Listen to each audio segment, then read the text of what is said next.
3 final steps to affect the whole image, help to unify it in a color cast and add some texture. I am going to go to that folder. So I'm going to open the demo class, the FaceMaskDemo files folder, and look for this file called texture PSD. It's just sort of a wall, a plaster textured wall. I'm going to bring that over to my image, line it up in the middle, and then bring it down over the background, the photo of the face, and below all the features. It looks very funny like this. And with this, I'm going to apply a blending mode. You can test out what happens with these different blending modes. Some of them interact and sort of take away the quality of the photo underneath it.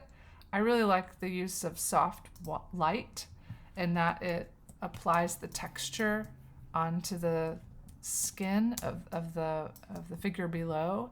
And I'm actually going to lower the opacity a little bit of that layer so that it's not so extreme, that we still have some of the softness of the skin, but a few of those cracks coming into play, like so. And then I'm going to add an overall adjustment layer. So make sure you don't have any layers selected. You can click in the negative space to not select anything. I'm going to make a new adjustment layer in my layers panel that is a levels adjustment. I didn't make any selection. I didn't command click any layer, right? So this is going to affect the whole. And I just want to play with the sliders a little bit to, bump up the contrast, make it feel a little extreme. So I moved the middle to the left a bit, and then I moved the left slider to the right. That looks good to me. I'm going to add another layer, adjustment layer. So I'm going down again to that icon on the layers panel, and I'm going to choose solid color. The color that I want to pick is a cool blue. I'm thinking I want to give it an overall icy cold cast. Right now the figure looks really warm. The skin tone is very warm, and so I'm going to give it a colder cast. So I wanted to choose a blue tone. I click OK. And then with that, I'm going to add a blending mode of color. This does a similar thing to the way we did hue saturation and we chose the colorize choice. It applies the blue monochromatically all across the image. Now that is really intense. So I don't want it to be this extreme. I could always double click the color icon and adjust my color, and it'll kind of show me the change there. So I could make a more desaturated version of that, darker, lighter, etc.